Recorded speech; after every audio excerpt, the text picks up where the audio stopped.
Good afternoon, ladies and gentlemen. I'm Peter Goddard, Director of the Institute for Advanced Study, and it's my pleasure to welcome you here this afternoon to this lecture. Today, our speaker is Michael Walzer. Michael is one of America's foremost political thinkers. His work addresses a wide range of topics in political theory and moral philosophy, including political obligation, just and unjust war, nationalism and ethnicity, economic justice, and the welfare state.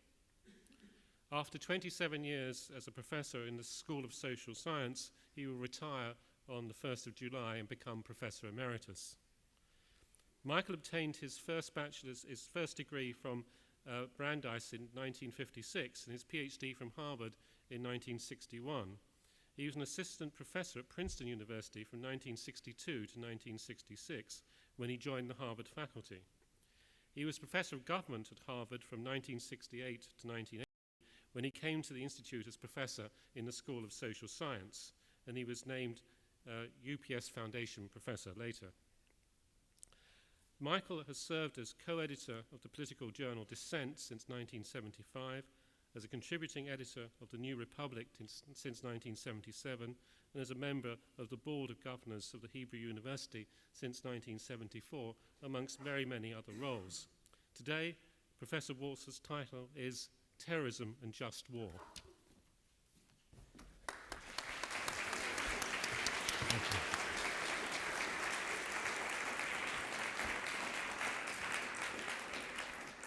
Thank you.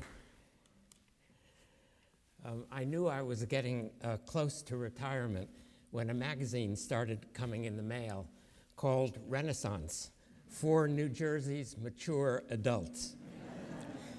There are indeed days these days when I feel like a mature adult. This place, the Institute for Advanced Study, has been a wonderful place in which to mature. And I want to begin today by expressing my enormous gratitude for the years here to all the people who make the Institute's wonders possible. My faculty colleagues, the director and the administration, the endlessly helpful staff in all its parts, the trustees and the friends. I hope to hang around for a few more years as an emeritus professor, looking forward to those occasional days when I feel like an immature adult. In recent years, terrorism is the subject on which I am most often asked to lecture, both here at home and in Europe.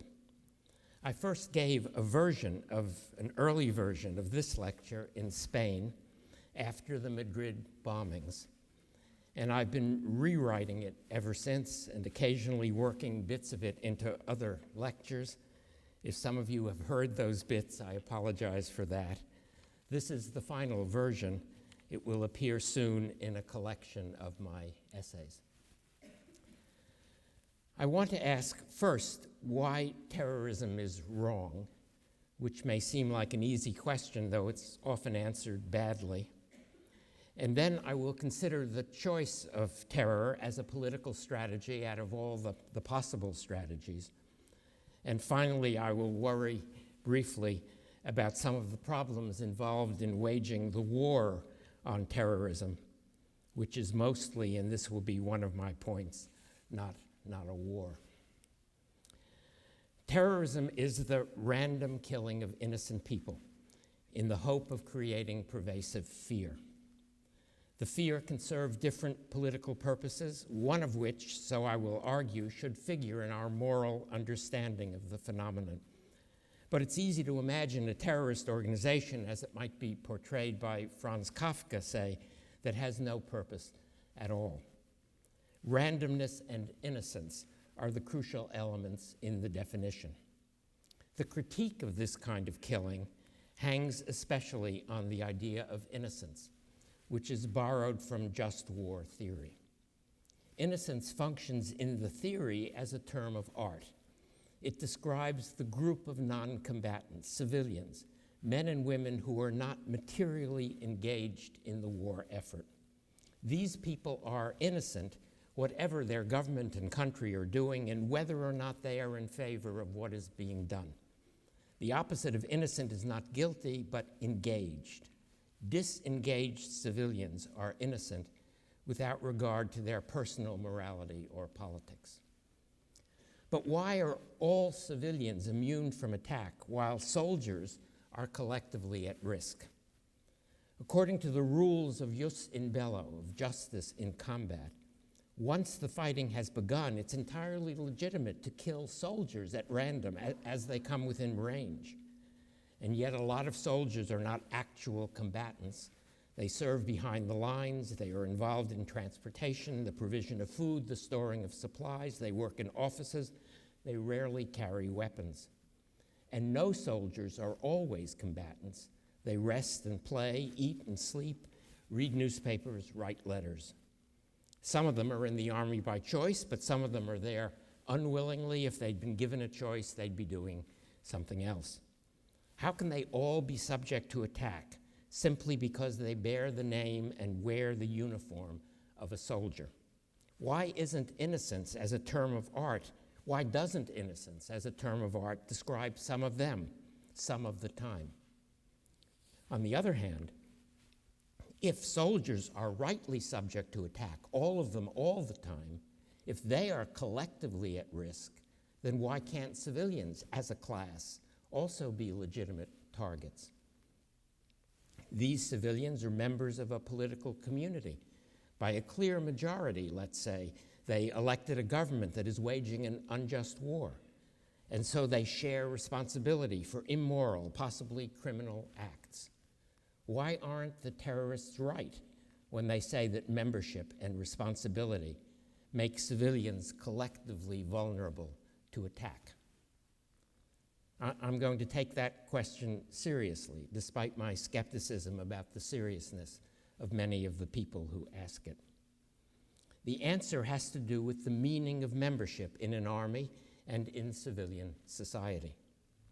The Army is an organized, disciplined, trained, and highly purposeful collective, and all its members contribute to the achievement of its ends. Even soldiers who don't carry weapons have been taught how to use them, and they are tightly connected by way of the services they provide to the actual users. It doesn't matter whether they are volunteers or conscripts. Their individual moral preferences are not at issue. They have been mobilized for a singular purpose, and what they do advances that purpose. For its sake, they are isolated from the general public, housed in camps and bases, all their needs provided for by the state. In time of war, they pose a unified threat. The society of civilians is not at all like that. Civilians have many different purposes. They have been trained in many different pursuits and professions. They participate in a highly differentiated set of organizations and associations whose internal discipline compared to that of an army is commonly very loose. They don't live in barracks, but in their own houses and apartments. They don't live with other soldiers, but with parents, spouses, and children. They are not all of an age, but include the very old and the very young. They are not provided for by the government, but provide for themselves and one another. As citizens, they have different views on public issues. Many of them take no part at all in political life. And again, some of them are children. Even a levy en masse cannot transform this group of people into anything like an organized military collective. But they are a collective of another kind. They are, together with their sons and daughters in the army, a people. Whether their peoplehood is ethnic or national in character or wholly political, constituted only by their citizenship, doesn't matter. They identify themselves as French or Irish or Bulgarian. They commonly share a language and a history, and in some prosaic sense of the term, they share a destiny. That is, their individual futures are closely linked, and this linkage is especially tight when their country is at war. Implicit in the theory of just war is a theory of just peace. Whatever happens to these two armies, whichever one wins or loses, whatever the nature of the battles or the extent of the casualties, the peoples on both sides must be accommodated at the end. The central principle of jus in bello, that civilians cannot be targeted or deliberately killed, means that they will be present at the conclusion. This is the deepest meaning of non-combatant immunity. It doesn't only protect individual non-combatants, it also protects the group to which they belong. Just as the destruction of the group cannot be a legitimate purpose of war, so it cannot be a legitimate practice in war. Civilians are immune from attack as ordinary men and women, disengaged from the business of warfare. They are also immune as members of a human community that is not a military organization. Terrorists attack both these immunities. They devalue not only the individuals they kill, but also the group to which the individuals belong. They signal a political intention to destroy or remove or radically subordinate these people individually and this people collectively. That's the long-term purpose of the fear they inspire. Hence, while all terrorists are murderers, all murderers are not terrorists. Most murderers intend to kill specific people. Terrorists kill at random within a specific group of people. The message they deliver is directed at the group. We don't want you here. We will not accept you or make our peace with you as fellow citizens or partners in any political project. You are not candidates for equality or even coexistence. This is most obviously the message of nationalist terror aimed at a rival nation and of religious terror aimed at infidels or heretics. State terror is also most often focused on a collective that is thought to be oppositional or potentially so, sometimes an ethnic group, sometimes a socioeconomic class. The Tatars, the Kurds, the kulaks, the urban middle class, anyone with a college education, and so on. But sometimes state agencies use random killing, disappearances, arrests, and torture to terrorize the whole population of their country. Now it's not massacre or removal that is being signaled, but tyranny, that is, radical subordination. In fact, tyranny and terror are always closely connected. Tyrants rule by terror, as Aristotle first pointed out. And when terrorists out of power seize power, they are likely to rule in the same way. Intimidation, not deliberation, is their modus operandi. But isn't terror sometimes a more modest strategy, aimed only at changing the policy of a government?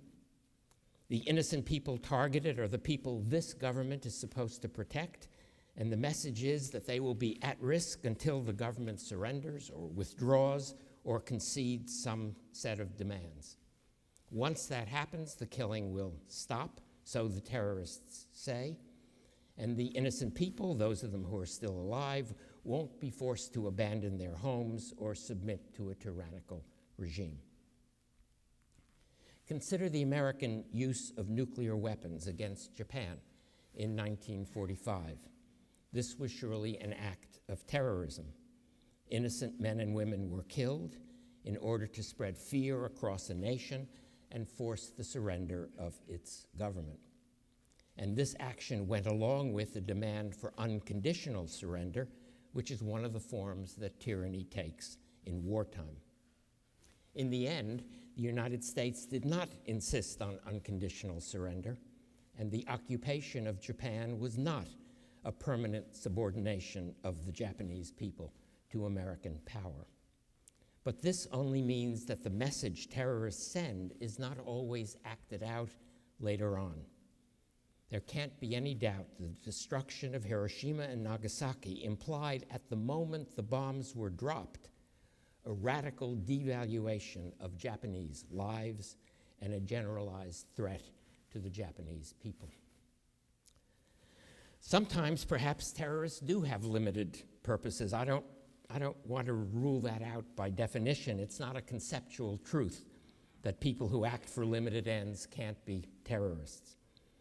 I only mean to suggest what terrorism commonly signifies in the political world, and most importantly, what it signifies to the men and women who are threatened by it.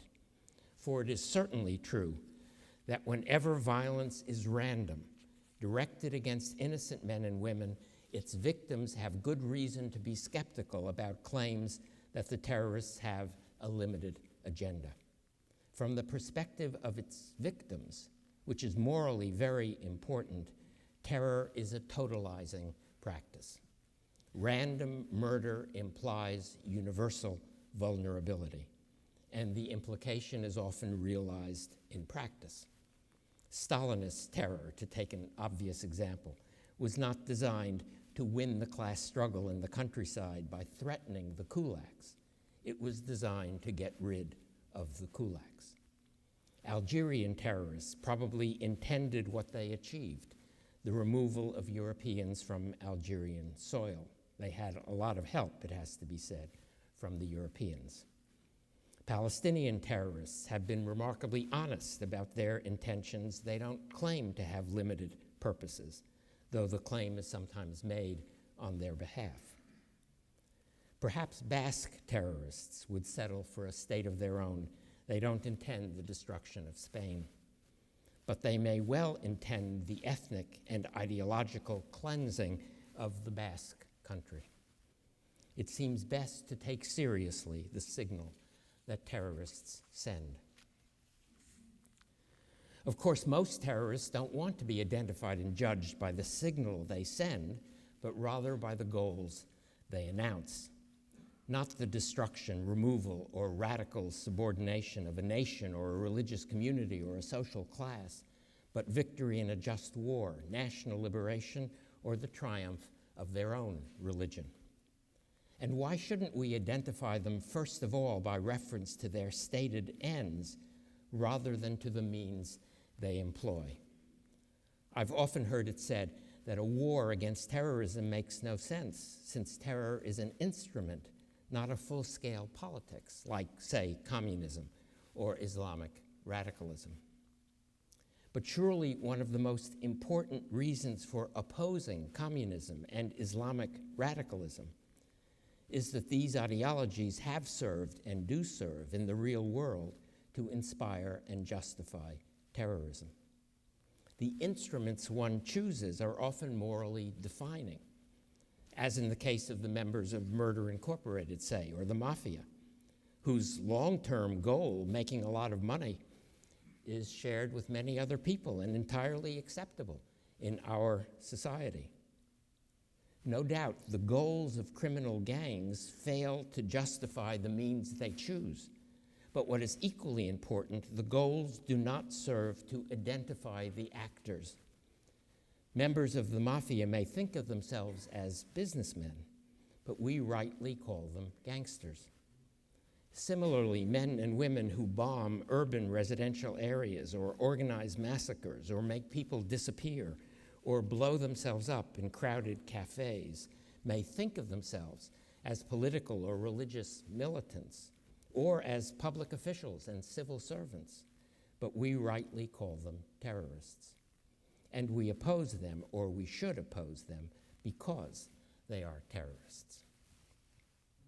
If we name terrorists by their actions rather than their supposed goals, we are then free to support the goals if we think them just, and even actively to pursue them in non-terrorist ways.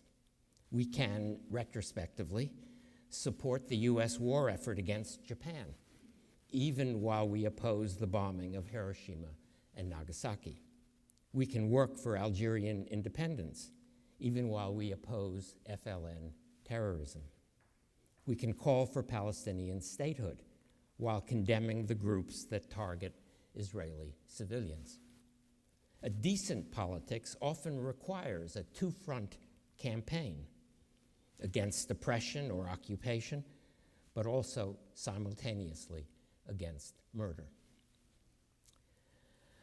I don't believe that terrorism can ever be justified.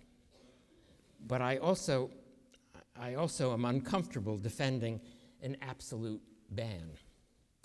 Do justice even if the heavens fall has never seemed to me a plausible moral position. In rare and narrowly circumscribed cases, it may be possible not to justify, but to find excuses for terrorism. And I suppose we can all imagine horrific examples. I can imagine myself making excuses in the hypothetical case of a terrorist campaign by Jewish militants against German civilians in the 1940s, if attacks on civilians had been likely to stop the mass murder of the Jews. In fact, they would have been highly unlikely to do that.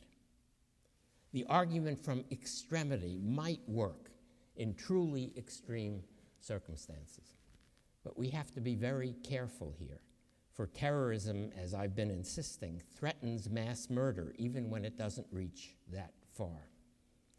In fact, I don't know of any actual terrorist campaign that can be excused in this way, despite the common claim of desperation.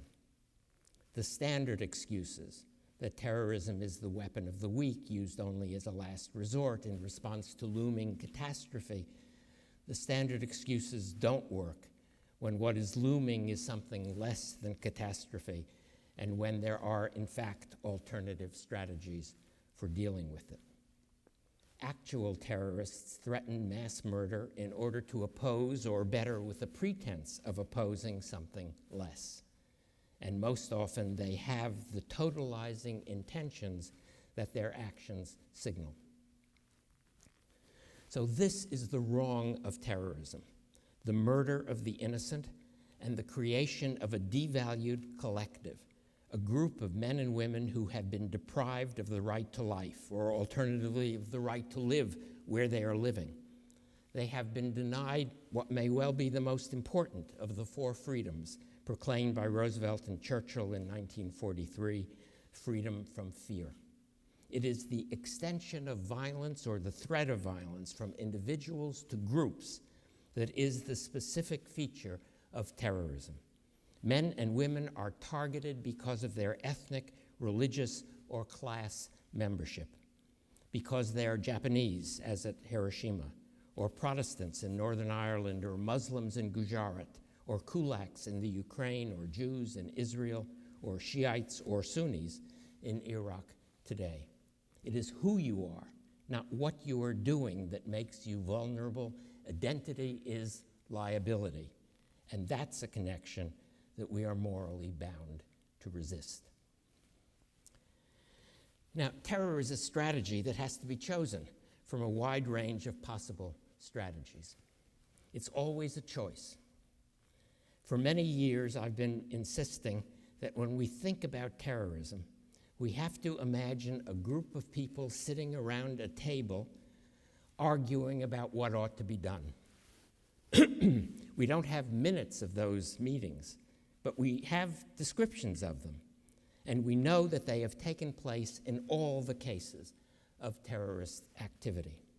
We also know that some people around the table have argued against the choice of terror and in favor of different forms of struggle: mass demonstrations, marches, strikes, civil disobedience, or the use of force only against soldiers and policemen. Terrorism is the choice of some members of the IRA, the FLN, or the PLO. It is not the general will of Irish Catholics or Algerians or Palestinians. The American use of the atomic bomb was an executive decision. Leading figures in the US government and Army opposed it, including General Eisenhower and Admiral Leahy.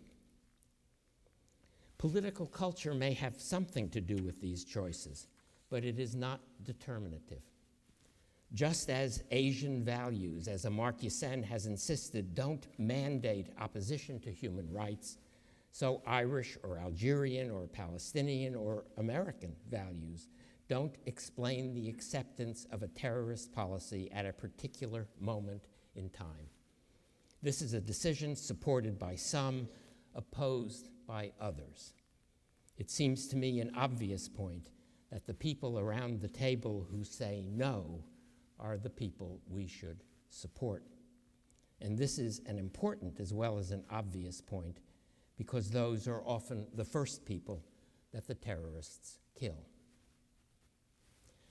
The arguments around the table are probably more often strategic than moral, but I don't believe that the people sitting there are realists who simply seize political opportunities or are driven by necessity. That's a standard view in political science and perhaps in politics generally. The terrorists do what they think they have to do, and further moral argument is superfluous.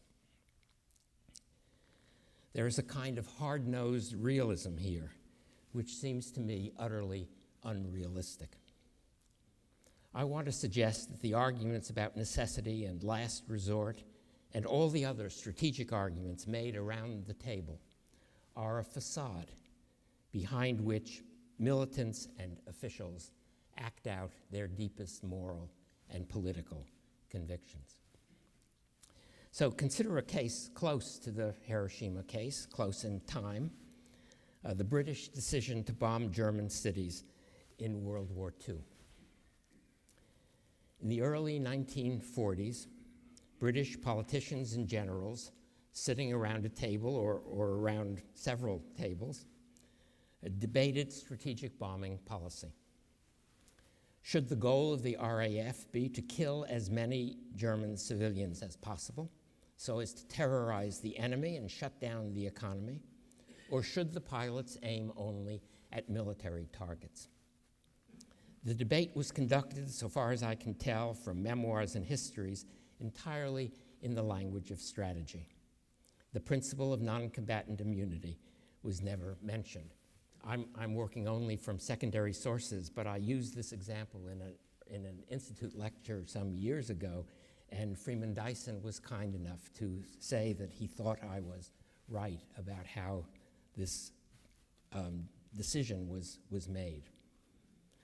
The questions that were asked were what were the probabilities of hitting military targets, given the navigational and aiming devices then available? What losses would the Air Force suffer if it flew by day so as to aim more precisely? What were the likely effects of bombing urban residential areas on civilian morale and then on the production and delivery of military supplies? And above all, was there anything else to do? Outside the government, a few people raised moral questions about bombing policy. Inside, it was as if there was a ban on moral talk. There's no one here but us realists. But if you look at the years after the war, it turns out that the people who favored bombing residential areas in 1943 were later on advisors and office holders in Tory governments, where they continued to defend tough and realistic decision-making. And the people who opposed it were on the left, working for labor governments or for the campaign for nuclear disarmament, and often making the moral arguments that they didn't make during the war. Surely their strategic arguments in the 1940s were driven, in part at least, by their repressed political moral convictions, not only by their views on the necessity of killing civilians, but also by their views on the rightness or wrongness of doing that. So when terrorists tell us that they had no choice, there was nothing else to do, terror was their last resort, we have to remind ourselves that there were people around the table arguing against each of those propositions. And we also have to recognize that these strategic considerations are not the sole and possibly not the most important factor shaping the argument. The overall politics and morality, the worldview of the participants, is also a factor. In the case of contemporary terrorists, they are in fact answering questions like these. Do you acknowledge the human value of your enemies? Are you prepared for a compromise settlement? Can you imagine a future state in which you share power but do not rule. This is what is actually at stake around the table, and we can see the wrong of terrorism reiterated in the negative answers that come from its advocates. Now, once the decision is made and the terrorists are doing their work, how should we fight against them? I'm going to assume the value of doing that, and I'm not going to consider here efforts to do something else under cover of the war against terrorism. There isn't any worthy political cause that can't be exploited for unworthy and unrelated purposes, but my subject here is the cause, not the exploitation. I'm also not going to try to describe the necessary political response to terror. I take it for granted that a political response is necessary, but fighting, for now in scare quotes, fighting is also necessary. The first answer to the question about how to fight is simple in principle, though often difficult in practice: not terroristically. That means without targeting innocent men and women. That principle derives again from the theory of just war, though the war against terrorism is closer, as we will see, to police work than to actual combat. And so there is a second answer to the question about how to fight within the constraints of constitutional democracy. Many politicians today insist that it isn't possible to live with either of these limits. They sit around the table and argue for prison camps like Guantanamo or the use of harsh interrogation methods like waterboarding. We should be the people at the table who say no. I will focus now on what that means with regard to innocent and at-risk civilians. It's necessary to insist at the outset that the people the terrorists claim to represent are not themselves complicit in the terror. Whatever their emotional connection or disconnection, and we know that they are often strongly connected, they are not material supporters. They fit my description of the civilian collective. The terrorists do have material support, but their supporters are particular men and women, not the people generally. At the end of the war against terrorism, as at the end of any other war, the people generally have to be accommodated. The terrorists collectivize the guilt of the other side, insisting that every single person is implicated in the wrongful policies of the government. The anti-terrorists must collectivize in the opposite way, insisting on the innocence of the people generally.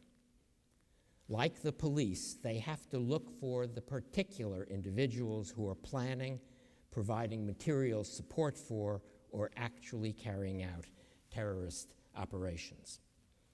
It is a political and moral mistake, then, to engage in collective punishments, destroying the family home where a suicide bomber lived, for example, as the Israelis have done, on the assumption that the family supported the bomber or could have prevented the bombing.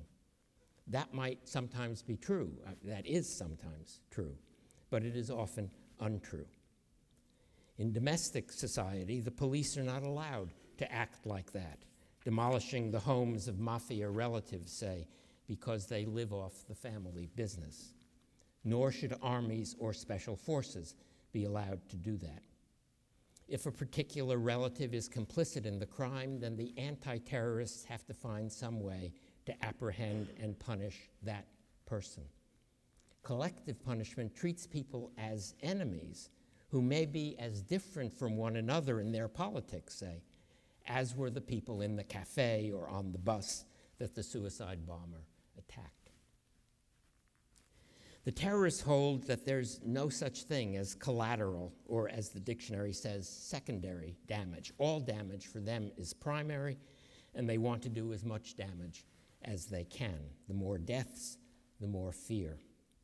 So anti-terrorists have to distinguish themselves by insisting on the category of collateral damage and by doing as little of it as they can.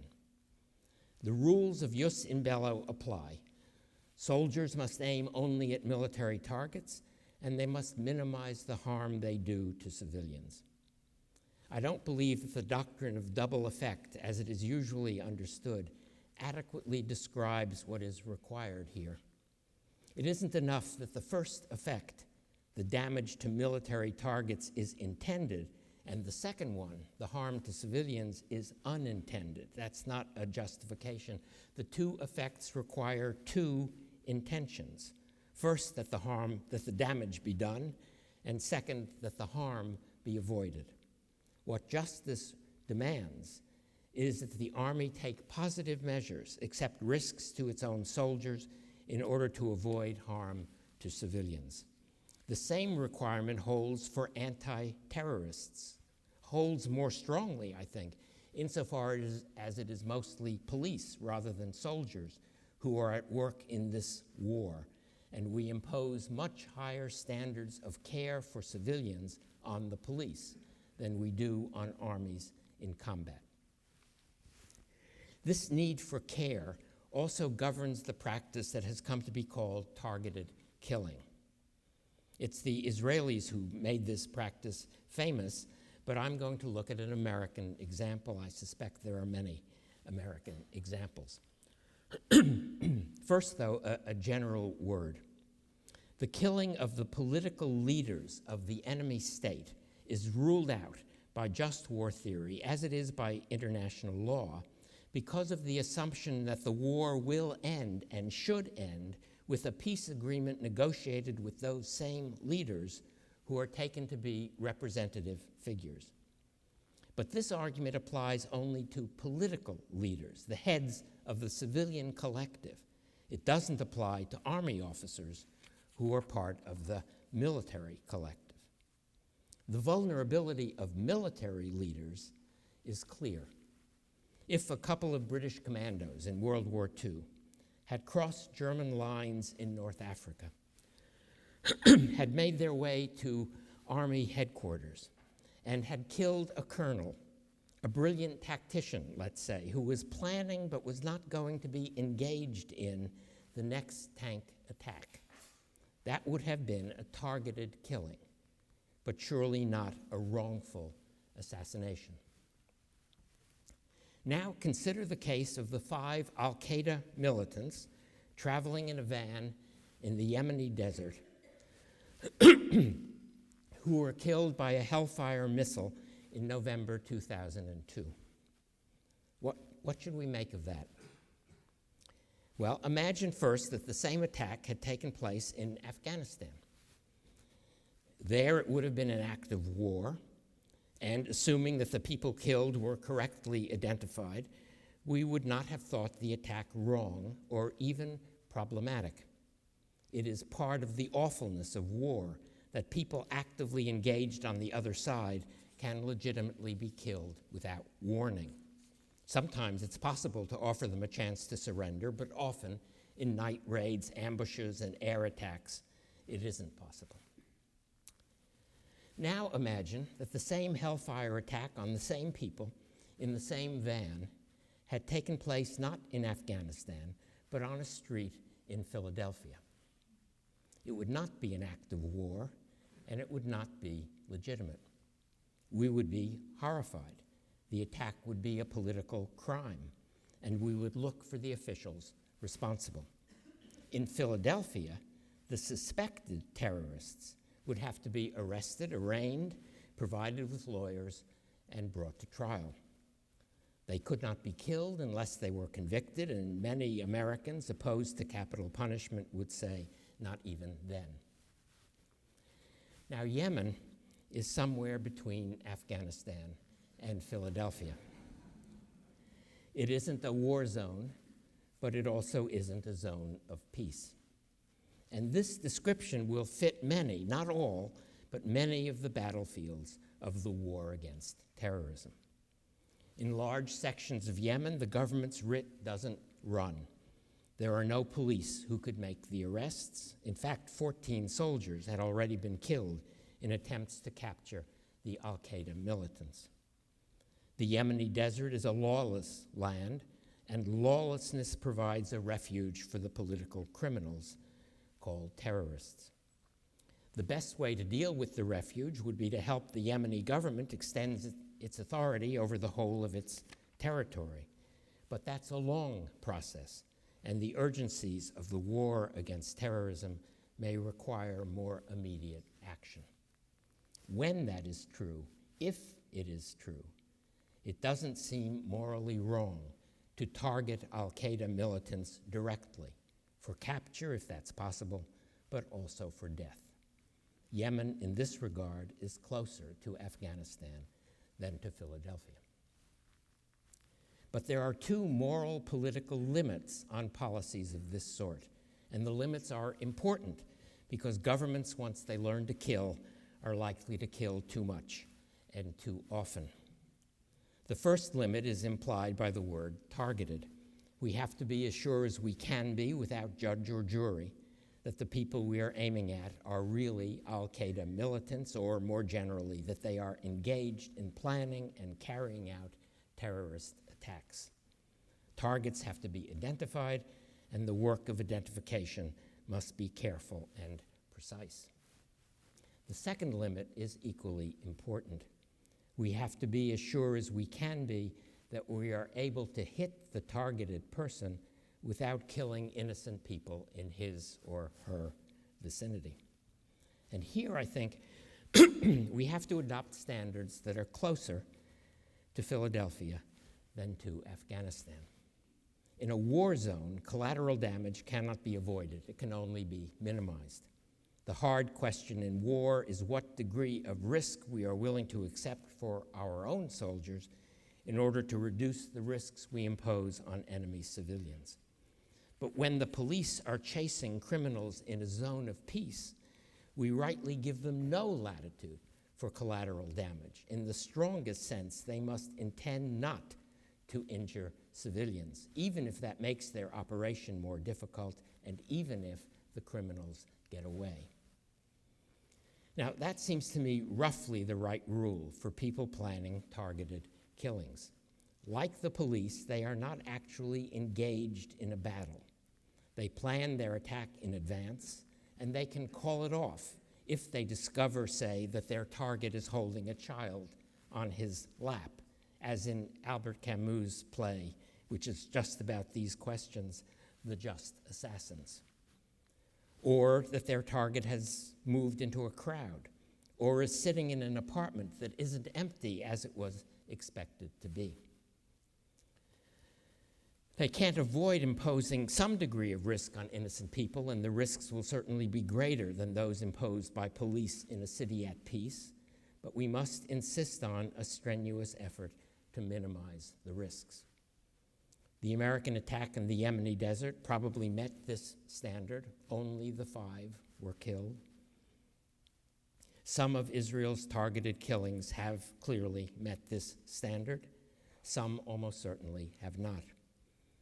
A car on a busy street is not a permissible target, no more than a single table in a crowded cafe would be. If terrorists use other people as shields, then anti-terrorists have to do the best they can to find their way around the shields, just as we would want the police to do. When killing takes precedence over targeting, the anti-terrorists look too much like the terrorists, and the moral distinction that justifies their war is called into question.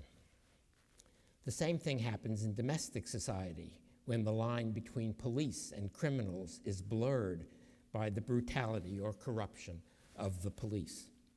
But it is important to say, it's important to stress that when that happens, we defend the line as best we can by criticizing and reforming the police. We do not join the criminals. And similarly, whatever goes wrong in the war against terrorism doesn't affect the wrongness of terror. In fact, it confirms the wrongness. What we learn is that we have to condemn the murder of innocent people wherever it occurs. This condemnation works best, it seems to me, if we start from just war theory, with its recognition of non-combatant immunity. But as the last part of this lecture should have made clear, We can't stop with just war theory. We need to maneuver between our conception of combat and our conception of police work, between international conflict and domestic crime, between the zone of war and the zone of peace. Jus in bello represents an adaptation of morality to the circumstances of combat, to the heat of battle.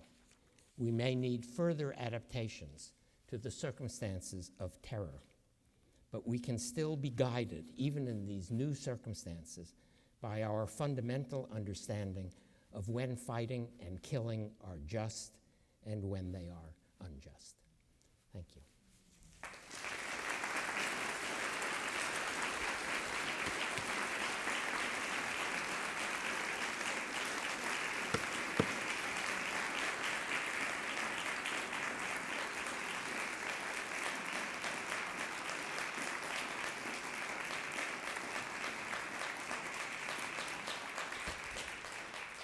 So we have 10 or 15 minutes for questions and arguments. Yes? I wonder if you would address the gray. Suppose, since we're dealing with political leaders as part of the discussion, Adolf Hitler is at the Beirut Festival. We know we can take him out. Unfortunately, there are 10,000 people there. Do you miss the opportunity?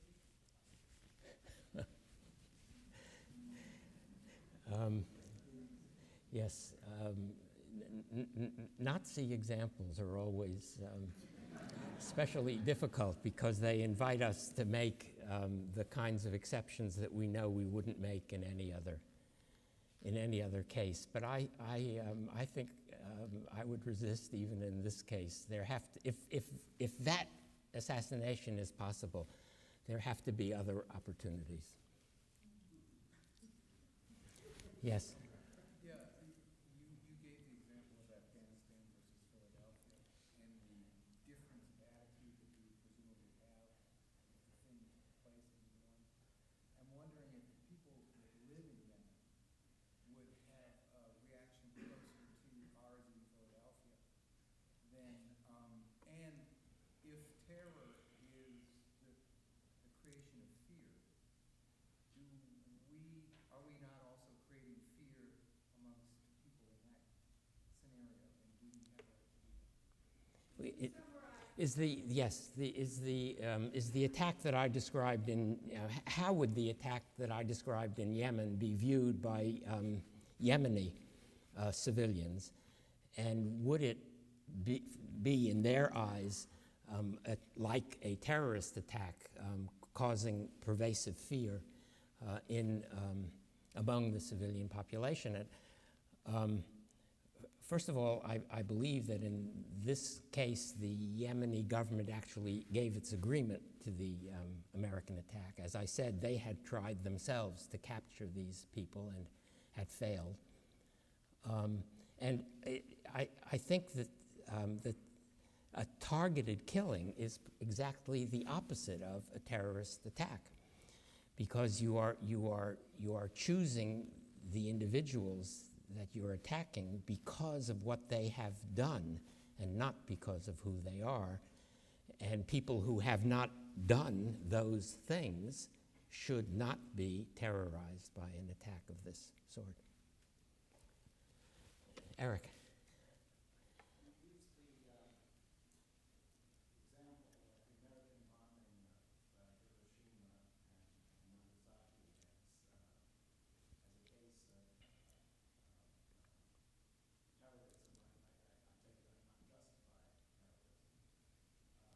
But you didn't mention one of the arguments that is often given in defense of that, which is that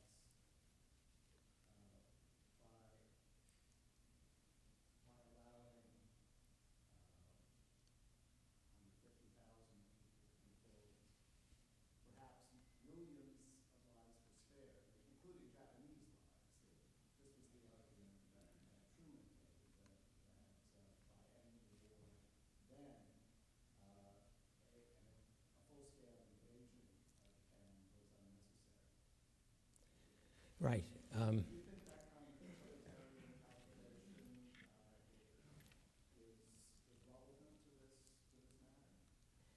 Okay. The question is what I would make of the standard justification that was made by Truman, and actually more eloquently by Churchill, for the bombing of Hiroshima and Nagasaki, namely that by killing these people, these 100,000 or 200,000 people, we were saving possibly millions who would have died in an invasion. And Eric also asks whether I think utilitarian arguments of this sort need to be attended to in cases like this, and I guess I do, since I do believe in a version of utilitarianism which I've called the utilitarianism of extremity, which is the argument of do justice which means that I reject the maxim do justice even if the heavens fall, and I propose as an alternative do justice until the heavens are about to fall, and then do what you have to do to stop the heavens from falling, and that is a utilitarian calculation. But the circumstances at in 1945 do not seem to me to come close enough to an extreme situation. The war was won. Had we been prepared for a negotiated settlement, had we been prepared for something short of unconditional surrender, it is quite likely that millions of people would not have had to die in an invasion.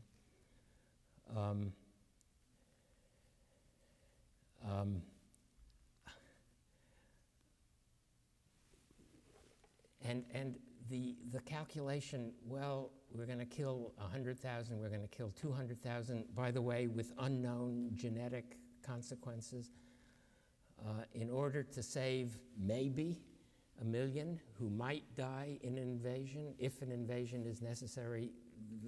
Those kinds of calculations, I think, we just can't make. They are godlike, and they.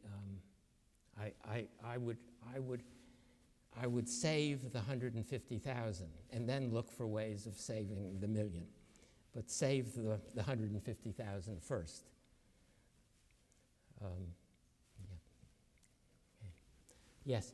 When in the course of human conflict, say going back as far as the Peloponnesian War to the present, has the concept of the just war, as you've described it, been actually practiced?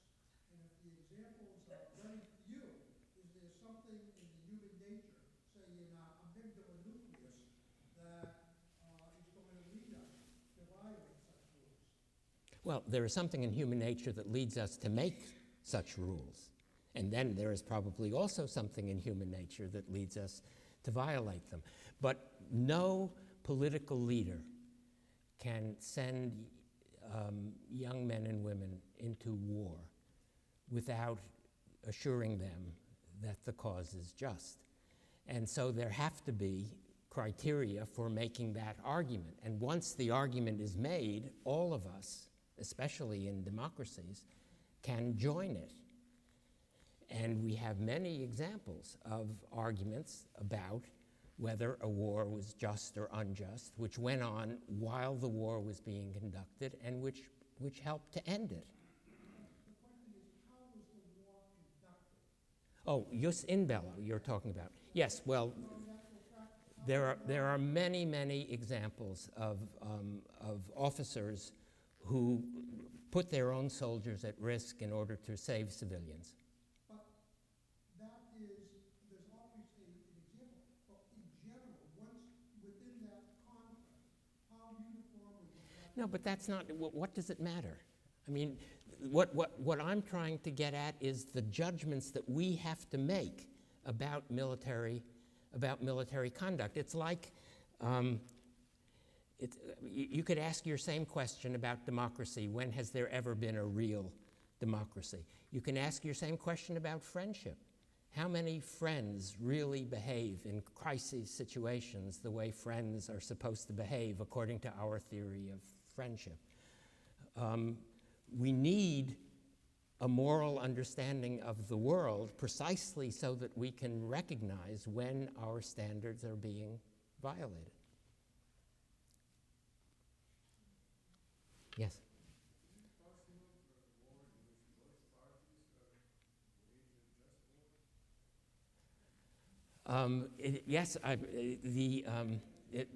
Is it possible to have a war that is just on both sides? Just war, a substantial part of just war theorizing comes out of Catholic moral theology, and the possibility of a war just on both sides was recognized by the theologians. It's also possible to imagine a war unjust on both sides. Yes? What is the unit of evaluation of war as a whole? I mean, can't there be unjust battles and a just war, or just battles and an unjust war? Yeah. Is there kind of infection principle where if you have a few unjust battles, then the whole war is unjust? Why focus on all? Well, the question is, what is the relationship between jus ad bellum, the justice of the war itself, and jus in bello, the way the war is, the justice of the conduct of the war? And this is a hotly debated issue among contemporary moral philosophers. And the position that I have defended and will defend is under sustained attack, which I am resisting justly. I believe very strongly that the judgments we make of the war itself and of the conduct of the war are independent of one another. A just war can be fought unjustly, or a just war might include many unjust acts. The war against the Nazis was surely a just war. The firebombing of Dresden was unjust. And unjust wars can be fought justly. We are told by military historians that Rommel's army in North Africa fought according to the rules of international law and of just war theory, even if other Nazi armies did not. So that might be an example of an unjust war that was, at least for a time, fought justly. I think these are independent judgments, and this has large ramifications, which I won't try to go into now, which relate to the treatment of soldiers. Are soldiers fighting in an unjust war criminals? Or should we treat them like as the moral equals? We do treat soldiers in combat as moral equals, even though one side may be just and the other unjust. And all soldiers, when captured, are entitled to benevolent quarantine for the duration without regard to the justice of their struggle. And that is related to the autonomy of jus in bello and ad bellum. But these are complicated questions. Yes? You explained that the military are legitimate targets in a conflict, but a lot of terrorist activity takes place in the absence of a declared conflict, certainly on the side of the state. The state may be taking a consciously law enforcement approach to the problem. In those circumstances, do you see the police and the military as just targets? In those circumstances, are the military justified? Are they legitimate targets for the terrorists? Right. I'm not. That's going to depend on the judgment we make of the rebellion or the national liberation struggle or whatever. It is quite possible that we would want to say that attacks, must have been people in France who wanted to say that attacks by the FLN on French soldiers in Algeria were wrong, but not terrorist. We shouldn't allow a word like terrorism to exhaust our vocabulary of moral criticism. There are a lot of other things that can be done wrongfully in political and military life. Terrorism, I think, I want to insist, terrorism is the killing of innocent people, of civilians. Attacks on police or on soldiers may or may be right or wrong, but they are not terrorist. Yes? An example, often militants, whether they are uniformed or ununiformed, purposely operate from civilian places, hoping, first of all, that the other side will not attack it because just war is on their mind. The second one, if they do attack it, then they can say that, they have attacked civilians. But it's purposely done. Right. Having a rocket in the schoolyards or operating from a house of worship, and you causing damage to the other side, civilian damage. Right. What is the morality of this situation reacting towards that? Right. Did you hear it? Or? It's a question that comes most clearly out of the Lebanon War last summer. If militants or soldiers, for that matter, fight from civilian cover, if they hide among civilians or use civilians as shields, or fire their rockets from in front of apartment buildings or schoolyards, what are the rules of response to attacks of that sort? I have another lecture on that subject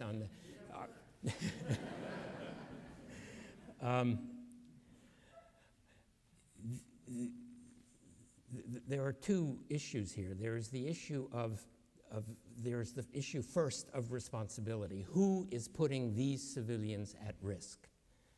And it seems clear to me that the soldiers or the militants who hide among them or behind them or who fire from their midst are putting them at risk, and they bear the primary responsibility for harm that comes to this civilian population. An army trying to respond to these attacks is going to have to make proportionality judgments. If a rocket is being fired from a schoolyard and it has been found and can be targeted by a missile, there has to be some effort to find out if the school is full of kids. And if it is, then you make a proportionality argument, which is standard in military decision making, although impossible to specify. Are the number of civilians at risk here disproportionate to the value of taking out this one rocket? And if there are a lot of children in the school, then clearly it is disproportionate and you can't respond. And sometimes you can. And these kinds of judgments are in fact made in wartime, especially in modern wartime, because most soldiers, most officers now recognize the importance of winning what we called in Vietnam the hearts and minds of the civilian population, which you don't do if you kill indiscriminately.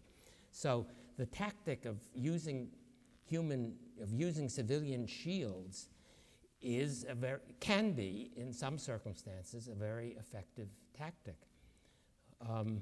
But it is a principle of just war theory that it cannot be morally impossible to defend yourself. So at some point, the proportionality arguments get overwhelmed by the requirements of collective self-defense. Should we stop? I think we have to stop. Thank you.